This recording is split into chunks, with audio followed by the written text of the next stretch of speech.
കൊല്ലം കുളത്തൂപ്പുഴയിൽ തിരഞ്ഞെടുപ്പ് പ്രചരണത്തിനിടെ സ്ഥാനാർത്ഥിയെ നായ ആക്രമിച്ചു. കുളത്തൂപ്പുഴ ഗ്രാമപഞ്ചായത്തിലെ 11-ാം വാർഡിലെ LDF സ്ഥാനാർത്ഥിയായ രശ്മിക്കാണ് നായയുടെ ആക്രമണത്തിൽ ഗുരുതരമായി പരിക്ക് പറ്റിയത്. കാലിൽ ഉൾപ്പെടെ ശരീരത്തിന്റെ പല ഭാഗങ്ങളിലും രശ്മിക്ക് നായയുടെ കടിയേറ്റിട്ടുണ്ട്. വോട്ട് ചോദിച്ചെത്തിയ വീട്ടിലെ നായയാണ് രശ്മിയെ ആക്രമിച്ചത്. നായയുടെ ആക്രമണത്തിന് പിന്നാലെ രശ്മി ഉടൻ തന്നെ പുനലൂർ താലൂക്ക് ആശുപത്രിയിൽ പ്രവേശിപ്പിച്ചു. ചികിത്സ തേടിയ രശ്മി ഡോക്ടറുടെ നിർദ്ദേശപ്രകാരം പ്രചരണം നിർത്തി ഇപ്പോൾ വിശ്രമത്തിലാണ്. സമാനമായ മറ്റൊരു സംഭവത്തിൽ ഇക്കഴിഞ്ഞ നവംബർ 15-ാം തീയതി തിരഞ്ഞെടുപ്പ് പ്രചരണത്തിനിടെ UDF സ്ഥാനാർത്ഥിക്കും നായയുടെ കടിയേറ്റിരുന്നു.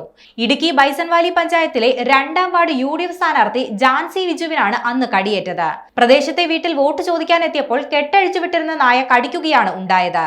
പ്രവർത്തകരും സ്ഥാനാർത്ഥിയും നായയെ കണ്ട് ഓടിയെങ്കിലും പിന്നാലെ പാഞ്ഞെത്തിയ നായ സ്ഥാനാർത്ഥിയെ ആക്രമിക്കുകയായിരുന്നു.